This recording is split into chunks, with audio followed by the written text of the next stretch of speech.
15 வருடம் வீணாக்கிட்டோம்னா என்ன, ஒரு உழைப்பை எல்லாம் ஒரு தேவையில்லாத இடத்தில் கொண்டு கொட்டி வீணாக்கிட்டோம். இதே இடத்தில் நாங்கள் 15 ஆண்டுகளுக்கு முன்னமே அண்ணன் வேலுமணியோடு இணைந்திருந்தால் இன்றைக்கு ஒரு மிகப்பெரிய ஆளுமையாக, மிகப்பெரிய அரசியல் சக்தியாக இன்னைக்கு வந்திருப்போம். இப்ப ஒண்ணும் இல்ல, இப்ப ஒண்ணும் காலம் போகல, காலம் இருக்கு, நிச்சயமாக இருக்கு.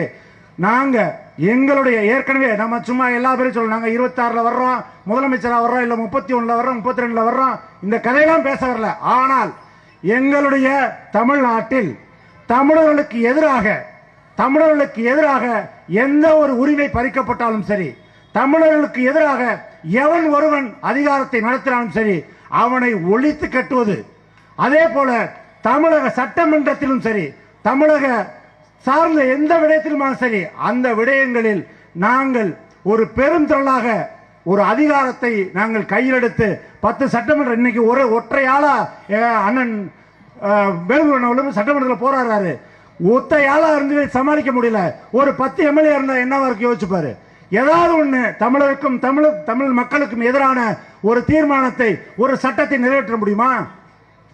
ஒரு சாதாரணமாக 12 மணி நேர வேலை, 12 மணி நேர வேலை சொல்லிட்டு ஒரு தீர்மானத்தை கொண்டு வந்துட்டான் சட்டசபையில், சட்டம் நிறைவேற்றிட்டான். கிட்டத்தட்ட ஒவ்வொரு தீர்மானத்தின் மீதும், ஒவ்வொரு கொண்டு வர்ற சட்டத்தின் மீதும் விவாதம். சட்டமன்றம் என்பது என்ன? சட்டமன்றம்னா என்ன? ஒரு தீர்மானம் கொண்டு வரும்போது அந்த தீர்மானத்தின் மீது விவாதிக்கணும், எல்லாரும் தங்களுடைய கருத்துக்களை சொல்லணும், நல்லது கெட்டதை ஆராய்ந்து பேசணும், அதில் மெஜாரிட்டி எதுவோ பெரும்பான்மை எதுவோ அதை தேர்ந்தெடுத்து சட்டமாக இயற்றணும். ஆனால் நமது சட்டமன்றத்தில், தமிழக சட்டமன்றத்தில் அப்படிதான் நடக்குதா? நடக்கல. அப்படி அவங்க நினைக்கிறதெல்லாம் நிறைவேற்றுறாங்க. அப்படி நிறைவேற்றப்பட்ட தீர்மானம் தான் இந்த 12 மணி நேர வேலை தொழிலாளர்களுக்கு.